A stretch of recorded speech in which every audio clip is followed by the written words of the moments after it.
어머니는 이제 여기서 사는 게 맞을 것 같아요. 나이도 많으시고 혼자 계시면 위험하잖아요. 세상에 이런 뻔뻔한 며느리가 어디 있단 말입니까? 손주 하나 혼냈다고 하루 만에 요양원 짐을 싸서 들고 오는 며느리를 보면서 저는 정말 기가 막혀서 말이 안 나왔습니다. 어제까지만 해도 저희 집은 평범한 3대 가족이었어요. 73세인 저와 45살 아들 민수, 그리고 41살 며느리, 영희 14살 손자 준호까지 네 식구가 함께 살고 있었습니다. 그런데 단 하루 만에 모든 게 뒤바뀌었어요. 사건의 발단은 어제 저녁이었습니다. 손자 준호가 학교에서 친구와 싸웠다며 울면서 집에 왔더라고요. 그런데 아이 말을 들어보니 자기가 먼저 시비를 걸었던 거예요. 친구 도시락을 빼앗아 먹고 그 아이가 항의하니까 주먹까지 휘둘렀다는 겁니다. 준호야, 그건 잘못된 행동이야. 할머니가 제대로 가르쳐 줄게. 저는 손자를 앉혀놓고 차근차근 설명했어요. 남의 것을 함부로 가져가면 안 되고 먼저 잘못해놓고 화내는 건 더욱 나쁘다고 말이죠. 그러자 평소보다 목소리를 조금 높여서 혼을 냈을 뿐인데 준호가 울음을 터뜨렸습니다. 그때 며느리 영희가 부엌에서 뛰어나왔어요. 어머님, 왜 우리 준호를 혼내세요? 아직 어린애인데 그럴 수도 있는 거 아닌가요? 영희야, 잘못된 건 바로 잡아줘야지. 이런 식으로 넘어가면 아이가 버릇 없어져. 어머님이 나서실 일이 아니에요. 준호 교육은 저희 부부가 알아서 할 거니까 신경 쓰지 마세요. 며느리의 말투가 평소와 달리 차갑더라고요. 하지만 그때까지만 해도 저는 단순히 아이를 두고 의견 차이가 생긴 거라고 생각했습니다. 설마 하루 만에 요양원으로 보낼 생각을 하고 있었을 줄은 몰랐거든요. 그런데 오늘 아침 며느리가 가방을 들고 제 앞에 나타났어요. 어머님, 짐 싸드렸어요. 오늘부터 요양원에서 지내시는 게 좋을 것 같아요. 뭐라고? 갑자기 무슨 소리야? 어제 일 보니까 어머님하고 저희 교육 방식이 너무 달라요. 준호도 할머니한테 혼나는 게 싫다고 하고요. 그리고 어머님도 이제 나이가 많으셔서 혼자 계시면 위험하잖아요. 저는 귀를 의심했습니다. 손주 하나 혼냈다고 요양원으로 보내겠다는 며느리를 보면서 이 사람이 정말 제가 15년 동안 친딸처럼 아꼈던 그 며느리가 맞나 싶었어요. 영희야, 내가 지금 무슨 말을 하는 거니? 나를 요양원에 보내겠다고? 어머님, 좋은 곳이에요.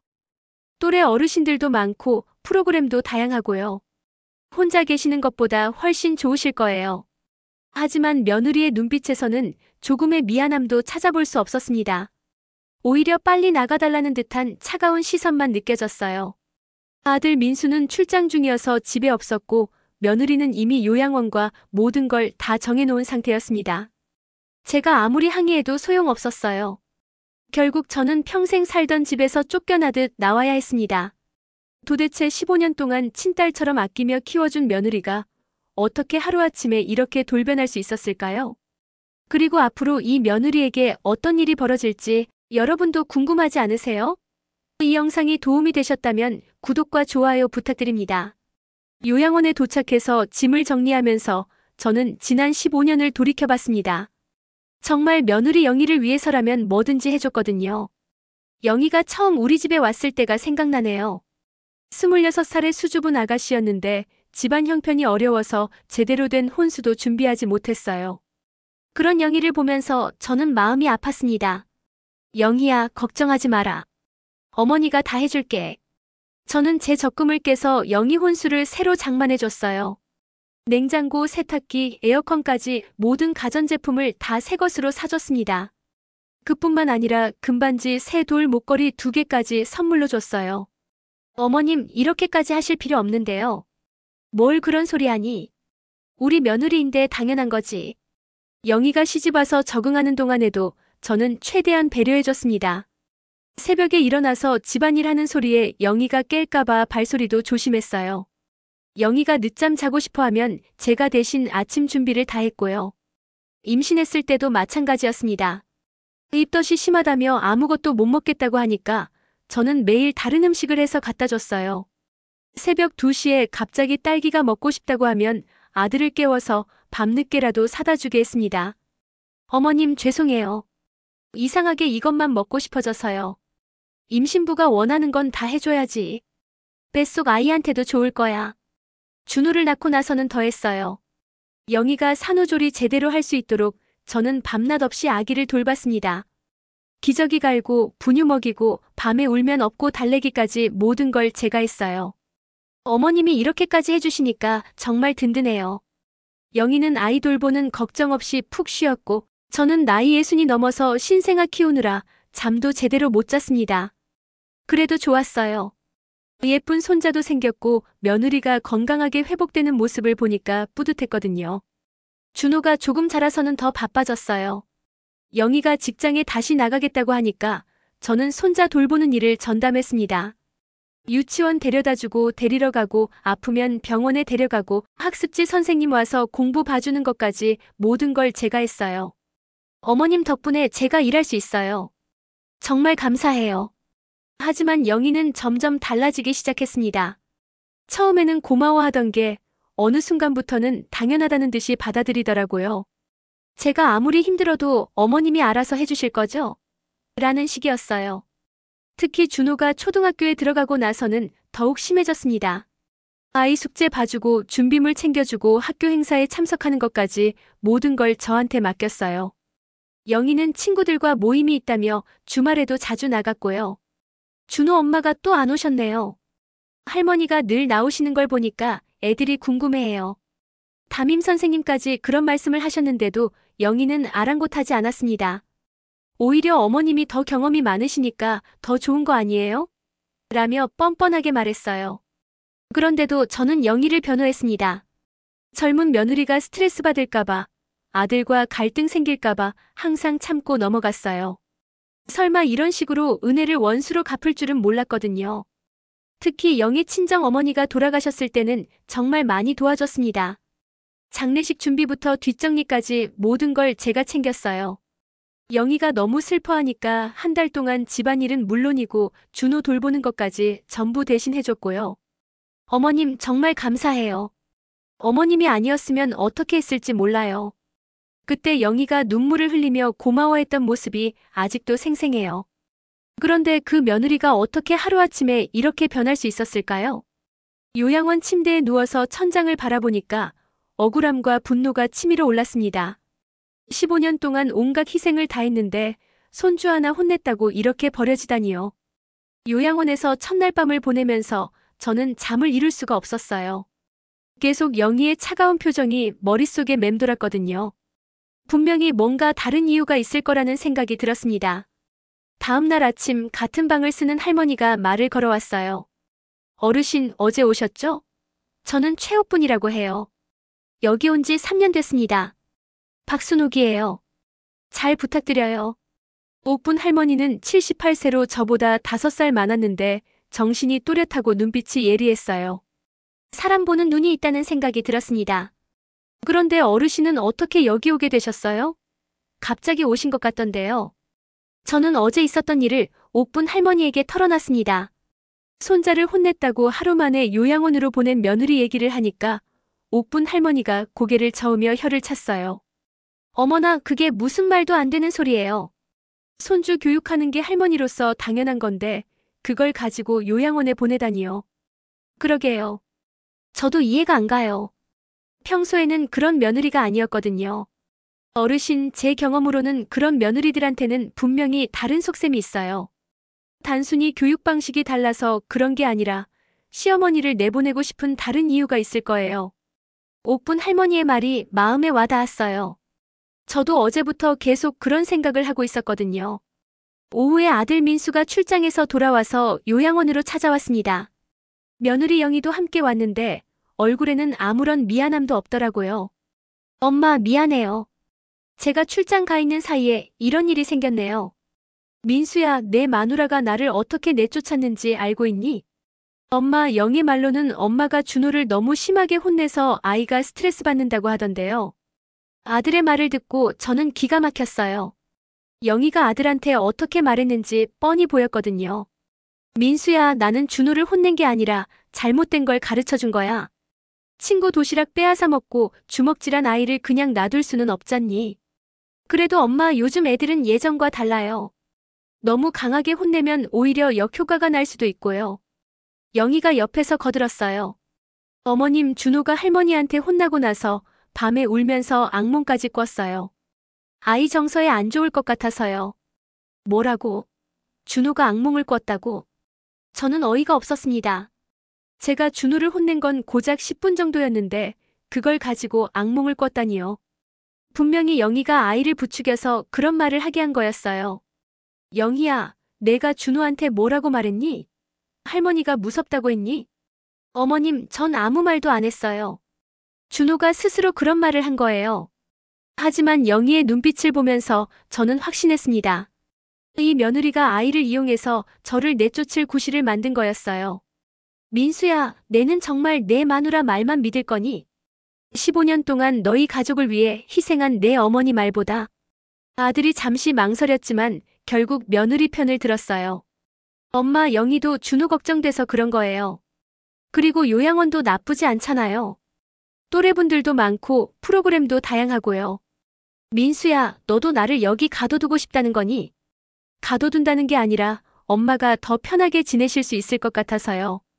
저는 더 이상 말할 기운도 없었어요. 아들마저 며느리에게 완전히 넘어간 상황에서 무슨 말을 해도 소용없다는 걸 알았거든요. 영희가 마지막으로 한마디 더 했어요. 어머님, 적응하시면 괜찮으실 거예요. 주말에 가끔 면회 올게요. 면회라니 마치 제가 죄인이라도 되는 것처럼 말하는 거였어요. 저는 그 순간 확실히 깨달았습니다. 이 며느리는 처음부터 저를 내쫓을 계획을 세워놓고 있었다는 걸 말이에요. 아들과 며느리가 돌아간 후 저는 옥분 할머니에게 모든 상황을 다시 설명했어요.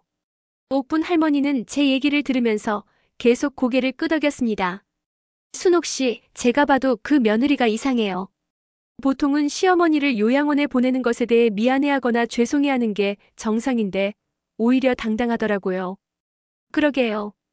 마치 자기가 옳은 일을 한 것처럼 말하니까 더 화가 나요. 옥분 할머니가 제 어깨를 토닥이며 말했어요. 순옥 씨, 제가 여기서 3년 동안 지내면서 여러 할머니들 사연을 많이 들었는데요. 그런 며느리들한테는 반드시 다른 이유가 있어요. 시어머니를 내보내야 할 절실한 이유 말이에요. 어떤 이유요? 재산 문제거나 아니면 다른 남자 문제거나.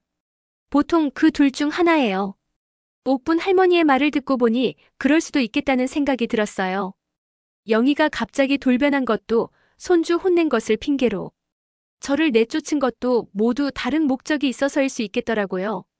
며칠 후 요양원에서 새로운 할머니가 들어오셨어요. 이경숙 할머니라고 하시는데 70세로 저보다 3살 어리셨습니다. 그런데 이분의 사연을 듣고 저는 깜짝 놀랐어요. 저도 며느리 때문에 여기 왔어요. 갑자기 하루아침에 짐 싸라고 하더라고요. 어머, 저랑 똑같네요. 무슨 일이셨어요? 며느리가 친정 엄마를 모셔오고 싶다고 하더라고요. 방이 부족하니까 제가 나가달라는 거예요. 경숙 할머니 얘기를 들어보니 더욱 어이가 없었어요. 40년 동안 그 집에서 살았던 시어머니를 하루아침에 내쫓고 친정 엄마를 모셔온다는 거였어요. 그런데 더 가관인 건 뭔지 아세요? 며느리 친정 엄마는 아직 60대예요. 나보다 10살이나 어린 사람이에요. 그럼 굳이 시어머니를 내보낼 이유가 없는데요? 그러게요. 분명히 다른 속셈이 있을 거예요. 세 할머니가 모여서 얘기하다 보니까 공통점을 발견했어요. 모두 며느리에 의해 갑작스럽게 요양원에 오게 됐고 그 이유가 모두 말이 안 되는 핑계였다는 거였어요. 옥분 할머니가 말했어요. 요즘 며느리들이 시어머니를 내쫓는 이유는 크게 2가지예요. 하나는 재산을 독차지하려는 거고 다른 하나는 바람을 피우려는 거죠. 바람이요? 네, 시어머니가 집에 있으면 눈치 보이니까 내보내고 마음 편하게 바람 피우려는 거예요. 저는 그 말을 듣고 식은땀이 났어요. 혹시 영희도 그런 게 아닐까 하는 생각이 들었거든요. 그런데 어떻게 확인할 수 있을까요? 요즘은 방법이 많아요. 아들들한테 부탁해서 확인해 보는 수도 있고요. 경숙 할머니가 거들었어요. 제가 아는 할머니는 손자가 직접 확인해서 며느리 바람 피우는 걸 잡았어요. 그래서 완전히 망신을 줬더라고요. 저는 그 얘기를 듣고 마음이 급해졌어요. 혹시 영희도 그런 일을 하고 있는 건 아닐까 하는 의심이 들었거든요. 며칠 후 준호가 요양원으로 면회를 왔어요. 영희는 오지 않고 아이만 왔더라고요. 준호를 보니까 반갑기도 했지만 한편으로는 영희가 아이에게 뭐라고 말했을까 걱정도 됐어요. 할머니, 안녕하세요. 준호야, 할머니가 보고 싶었지? 네, 그런데 할머니는 왜 여기 계세요? 집에 안 오세요? 준호야, 엄마가 뭐라고 했니? 할머니에 대해서. 엄마가 할머니는 이제 나이가 많아서 요양원에서 지내시는 게 좋다고 했어요. 그리고 할머니가 저를 너무 심하게 혼내서 제가 무서워한다고도 했어요. 역시 영희가 아이에게 그런 식으로 말했군요. 저는 화가 났지만 준호 앞에서는 참았어요. 준호야, 할머니는 너를 혼낸 게 아니라 올바른 길을 가르쳐 주려고 한 거야. 친구 도시락 뺏어 먹는 건 잘못된 거잖니? 네, 알아요. 할머니 말씀이 맞아요. 다행히 준호는 아직 순수했어요. 영희의 말에 완전히 넘어가지는 않은 것 같았습니다. 그런데 준호야, 엄마는 요즘 어떻게 지내시니? 집에 자주 계세요? 엄마는 요즘 친구들이랑 자주 만나요. 어제도 밤늦게 들어오셨어요. 이상했어요. 예전에는 준호 때문에 일찍 들어오던 영희가 요즘 밤늦게 다닌다는 거였어요. 준호가 돌아간 후 저는 옥분 할머니와 경숙 할머니에게 방금 들은 얘기를 했어요. 두 할머니 모두 의미심장한 표정을 지었습니다. 순옥 씨, 이제 확실해졌네요. 그 며느리 분명히 뭔가 숨기는 게 있어요. 옥분 할머니가 단호하게 말했어요. 시어머니를 내보내자마자 밤늦게 다닌다니 이거 완전히 수상해요. 경숙 할머니도 고개를 끄덕였어요. 제가 여기서 만난 할머니들 사연을 들어보면 이런 패턴이 거의 비슷해요. 시어머니를 내보내고 나서 본색을 드러내는 거죠. 그럼 우리가 어떻게 해야 할까요? 일단 증거를 잡아야죠. 요즘은 스마트폰으로 다 확인할 수 있어요. 옥분 할머니가 계획을 세우기 시작했어요. 순옥 씨 손자가 중학생이면 스마트폰 있죠? 그 아이한테 부탁해서 엄마 행동을 확인해 보는 거예요. 준호한테 그런 걸 부탁해도 될까요? 아이도 알 권리가 있어요. 그리고 나중에 더 큰 충격을 받는 것보다는 지금 미리 알아두는 게 낫죠. 경숙 할머니가 자신의 경험을 얘기해 줬어요. 제 경우에는 손녀가 직접 며느리 몰래 사진을 찍어줬어요. 그래서 며느리가 다른 남자랑 만나는 걸 확인했거든요. 정말이요? 그래서 어떻게 하셨어요? 당연히 다 까발렸죠. 아들한테도 알려주고 친척들한테도 다 얘기했어요. 그 며느리 완전히 망신당했어요. 저는 그 얘기를 듣고 마음이 복잡했어요. 한편으로는 영희가 정말 그런 일을 하고 있을까 싶기도 하고 다른 한편으로는 확인해보고 싶기도 했거든요. 다음 주에 준호가 다시 면회를 왔을 때 저는 조심스럽게 얘기를 꺼냈어요. 준호야, 할머니가 부탁이 하나 있는데 들어줄 수 있니? 네, 할머니. 뭐든지 말씀하세요. 엄마가 요즘 어디 다니시는지 할머니가 궁금해서 그래. 혹시 사진으로 찍어서 보여줄 수 있을까? 준호가 잠시 망설였어요. 할머니, 왜 엄마를 확인하고 싶으세요? 할머니가 집에 없는 동안 엄마가 혼자서 힘들어하실까봐 걱정돼서 그래. 준호는 순수한 아이라서 제 말을 의심하지 않았어요. 알겠어요. 그런데 어떻게 찍어요? 옥분 할머니가 옆에서 방법을 알려줬어요. 준호야, 엄마가 나갈 때 어디 가는지 물어보고 늦게 들어오면 어디 갔다 왔는지 확인해보는 거야. 그리고 가능하면 엄마가 만나는 사람들도 확인해보고. 준호가 고개를 끄덕였어요. 알겠어요. 그런데 할머니들, 엄마가 나쁜 일 하고 있는 건 아니죠? 세 할머니가 서로 눈빛을 교환했어요. 아직 아이에게는 직접적으로 말할 수 없었거든요. 준호야, 그냥 엄마가 안전한지 확인하는 거야. 걱정하지 마. 준호는 일주일 후에 다시 왔는데 이번에는 표정이 어두웠어요. 할머니, 제가 확인해봤는데요. 어떻게 됐니? 엄마가 이상한 남자 아저씨랑 자주 만나요. 어제도 그 아저씨랑 식당에서 밥 먹고 있는 걸 봤어요. 저는 가슴이 철렁 내려앉았어요. 정말 영희가 바람을 피우고 있었던 거였어요. 그 아저씨는 어떻게 생겼니? 키가 크고 머리가 좀 희끗희끗해요. 아빠보다 나이가 많아 보였어요. 옥분 할머니가 물었어요. 준호야, 엄마랑 그 아저씨가 어떻게 행동했니? 손을 잡고 있었어요. 그리고 엄마가 웃으면서 아저씨 팔짱을 끼기도 했어요. 이제 확실해졌어요. 영희가 정말 바람을 피우고 있었고 그래서 저를 요양원으로 내쫓은 거였어요. 준호야, 아빠는 이 사실을 알고 계시니? 아니요, 아빠는 모르세요. 엄마가 아빠한테는 친구들이랑 만난다고 했거든요. 경숙 할머니가 분노에 찬 목소리로 말했어요. 이런 배은망덕한 며느리가 어디 있어요. 시어머니를 내쫓고 바람이나 피우고 있으니. 저도 화가 치밀어 올랐지만 준우 앞에서는 참았어요. 대신 다른 계획을 세우기 시작했습니다. 그날 밤 새할머니는 영희를 혼내줄 계획을 세웠어요. 단순히 화만 내는 것으로는 안 되겠더라고요. 제대로 된 증거를 잡아서 모든 사람 앞에서 망신을 줘야겠다고 생각했습니다. 순옥 씨, 이제는 더 확실한 증거가 필요해요.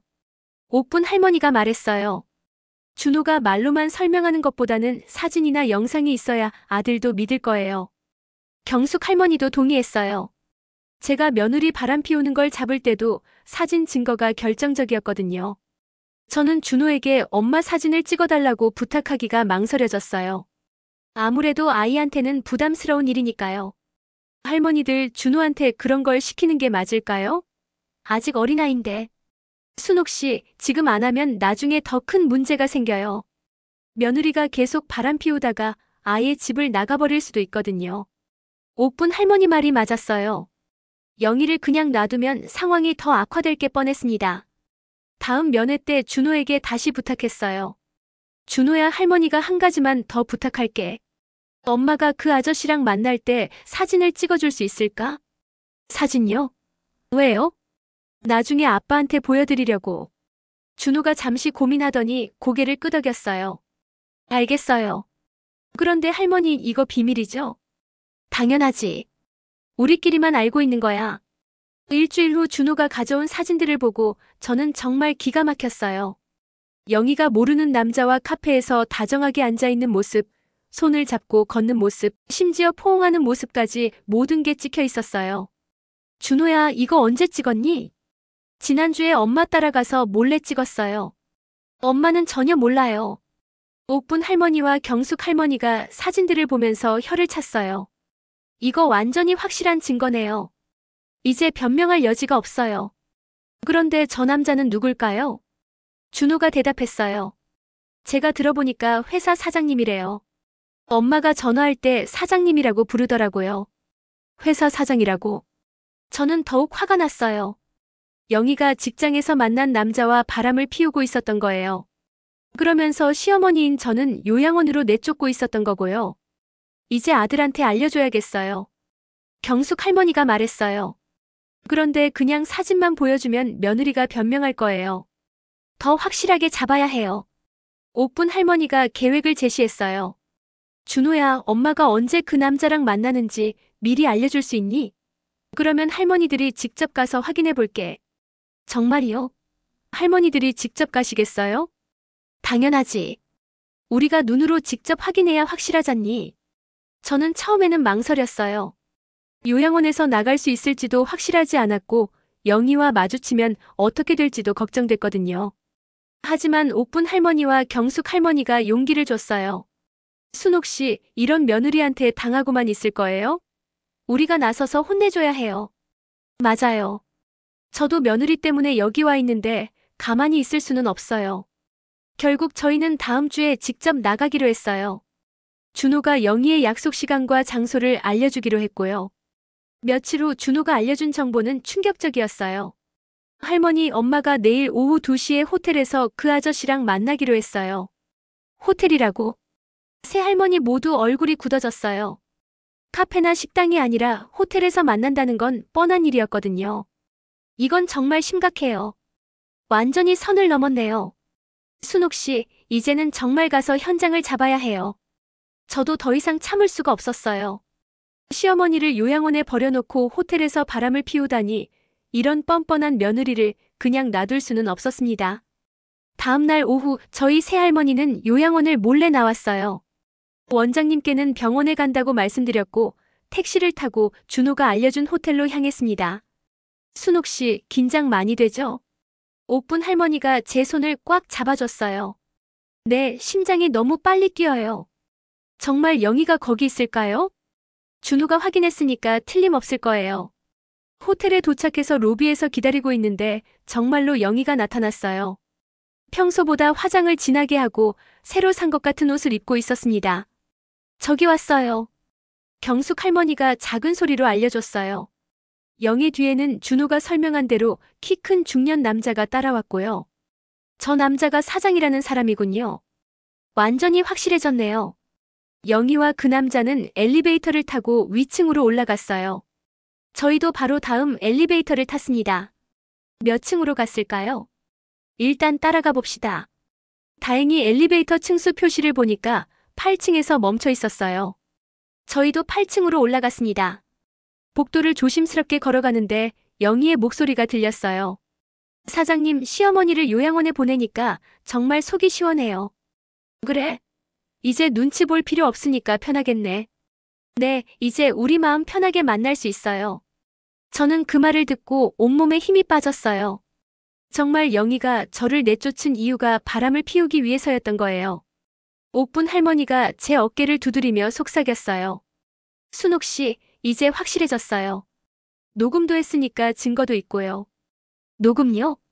네, 제가 스마트폰으로 녹음하고 있었어요. 경숙 할머니도 말했어요. 이제 방번호만 확인하면 끝이에요. 저희는 조심스럽게 더 가까이 가서 방번호를 확인했어요. 8235였습니다. 이제 어떻게 할까요? 일단 아들한테 연락해서 여기로 오라고 해야죠. 저는 떨리는 손으로 민수에게 전화를 걸었어요. 민수야, 엄마야. 엄마? 무슨 일이세요? 지금 당장 시청 앞 그랜드 호텔 8235로 와라. 갑자기 왜요? 엄마는 요양원에 계셔야 하는 거 아니에요? 그냥 오라고. 내 마누라가 뭘 하고 있는지 보려면. 민수가 당황하는 목소리로 물었어요. 엄마, 무슨 말씀이세요? 와서 보면 알아. 지금 당장 와. 전화를 끊고 나서 저희는 호텔 로비로 내려가서 민수를 기다렸어요. 30분 후에 민수가 황급히 나타났습니다. 엄마, 도대체 무슨 일이에요? 왜 갑자기 호텔로 오라고 하신 거예요? 민수야, 내 마누라가 지금 위층에서 다른 남자랑 바람 피우고 있어. 뭐라고요? 그게 무슨 말도 안 되는 소리예요?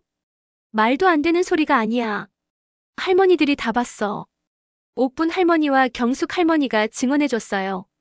젊은이, 우리가 직접 봤어요. 내 부인이 다른 남자랑 호텔방에 들어가는 걸 말이야. 그리고 녹음도 했어요. 시어머니를 요양원에 보내서 속 시원하다고 하더라고요. 민수의 얼굴이 하얗게 변했어요. 정말이요? 정말 영희가? 직접 가서 확인해봐. 8235야. 민수가 엘리베이터를 타고 올라간 지 10분 후 호텔이 발칵 뒤집어졌어요. 위층에서 고함 소리와 문 닫히는 소리가 들렸습니다. 잠시 후 영희가 흐트러진 옷차림으로 황급히 로비로 내려왔어요. 저희를 보자마자 얼굴이 새하얗게 변했습니다. 어머님, 왜 여기 계세요? 왜 있겠니? 내가 뭘 하고 있는지 보러 왔지. 영희가 버벅거리며 변명을 시작했어요. 어머님, 이건 오해예요. 회사 일로 사장님이랑 미팅을 한 거예요. 호텔방에서 미팅을? 그것도 옷 벗고. 영희가 할 말을 찾지 못하고 있는 사이 민수가 내려왔어요. 얼굴에는 분노와 실망이 가득했습니다. 영희, 이제 끝이야. 이혼하자. 그날 이후로 모든 일이 급변했어요. 민수는 즉시 이혼 절차를 시작했고 영희는 더 이상 변명할 수 없는 상황이 됐습니다. 영희가 마지막으로 저에게 빌었어요. 어머님, 제발 한 번만 용서해 주세요. 제가 정말 잘못했어요. 용서. 시어머니를 요양원에 버려놓고 바람 피운 년이 용서를 바라. 저도 머리가 돌았나 봐요. 정말 후회하고 있어요. 하지만 저는 절대 용서할 수 없었어요. 15년 동안 친딸처럼 키워준 은혜를 이렇게 배신한 며느리를 어떻게 용서할 수 있겠어요. 영희야, 내가 나한테 한 일을 생각해봐라. 손주 하나 혼냈다고 하루 만에 요양원으로 보낸 게 잘못이 아니라고 생각하니? 정말 죄송해요. 그때 제정신이 아니었어요. 제정신이 아니었다고? 바람 피울 계획을 세워놓고 나를 내쫓은 거잖아. 옥분 할머니와 경숙 할머니도 영희를 혼내줬어요. 요즘 며느리들이 다 이런가? 시어머니 은혜는 생각 안 하고 제 입속만 차리고. 이런 며느리는 벌을 받아야 해요. 당연한 거예요. 영희의 바람 피운 사실은 곧 온 동네에 알려졌어요. 특히 영희가 다니던 회사에서는 사장과의 불륜이 문제가 되어서 영희가 해고당했습니다. 민수가 요양원으로 저를 모시러 왔어요. 엄마, 집으로 돌아가세요. 제가 정말 잘못했어요. 민수야, 너도 처음에는 내 마누라 편을 들었잖니. 죄송해요. 제가 영의 말만 믿고 엄마 마음을 헤아리지 못했어요. 민수가 눈물을 흘리며 사과했어요. 저도 마음이 아팠지만 교훈을 얻었을 거라고 생각했습니다. 집으로 돌아가는 길에 준호가 저를 맞이해줬어요. 할머니, 집에 오신 거 환영해요. 준호야, 할머니 없는 동안 많이 힘들었지? 네, 할머니가 안 계시니까 집이 너무 조용했어요. 그리고 엄마가 맨날 밖에만 나가니까 무서웠어요. 준호를 보니까 마음이 아팠어요. 어린아이가 엄마의 바람기 때문에 얼마나 힘들었을까 싶었거든요. 앞으로는 할머니가 준호를 잘 돌봐줄게. 걱정하지 마. 영희는 결국 집에서 나가야 했어요. 이혼 조건도 민수에게 유리하게 정해졌고 준호의 양육권도 민수가 가져갔습니다. 마지막으로 짐을 빼는 날 영희가 저에게 말했어요. 어머님, 정말 마지막으로 한 번만 용서해주세요. 영희야, 나는 내가 바람 피운 것보다도 나를 속이고 요양원에 보낸 게 더 용서가 안 돼. 어떻게 15년 은혜를 그렇게 배신할 수 있었니? 정말 후회하고 있어요. 시간을 되돌릴 수 있다면. 시간은 되돌릴 수 없어. 내가 한 일의 대가를 치르며 살아가라. 영희가 집을 나간 후 저희 집은 다시 평화를 찾았어요. 민수는 영희 일로 충격을 받았지만 점점 회복되고 있습니다. 준호도 처음에는 엄마가 없어서 힘들어했지만 이제는 할머니와 아빠와 함께 사는 게 더 좋다고 해요. 할머니, 엄마는 나쁜 사람이었어요? 준호야, 엄마가 나쁜 사람이라기보다는 잘못된 선택을 한 거야. 사람은 누구나 실수할 수 있지만 그 실수의 대가는 감당해야 하는 거야. 옥분 할머니와 경숙 할머니는 아직도 요양원에 계시지만 가끔 저희 집에 놀러 오세요. 새 할머니가 함께 영희를 혼내준 일이 이제는 좋은 추억이 됐어요. 순옥 씨, 그때 우리가 직접 나서서 정말 잘했어요. 맞아요. 그냥 당하고만 있었다면 계속 고생했을 거예요. 저는 이번 일을 통해서 깨달았어요. 아무리 며느리를 위해 희생해도 그것이 당연하다고 여기는 며느리라면 과감하게 선을 그어야 한다는 걸 말이에요. 그리고 나이가 들었다고 해서 당하고만 살 필요는 없다는 것도 배웠습니다. 때로는 직접 나서서 싸워야 할 때도 있거든요. 지금 저희 집은 예전보다 더 화목해졌어요. 민수는 영희 없이도 잘 살고 있고 준호도 할머니와 함께 있어서 행복해합니다. 며느리가 바람을 피우고 시어머니를 배신한 대가가 이렇게 크다는 걸 다른 며느리들도 알았으면 좋겠어요. 그래야 같은 일이 반복되지 않을 테니까요. 여러분도 이런 며느리를 만나신다면 절대 참지 마세요. 당당하게 맞서 싸우시기 바랍니다. 이 영상이 도움이 되셨다면 구독과 좋아요, 그리고 소중한 댓글 부탁드립니다.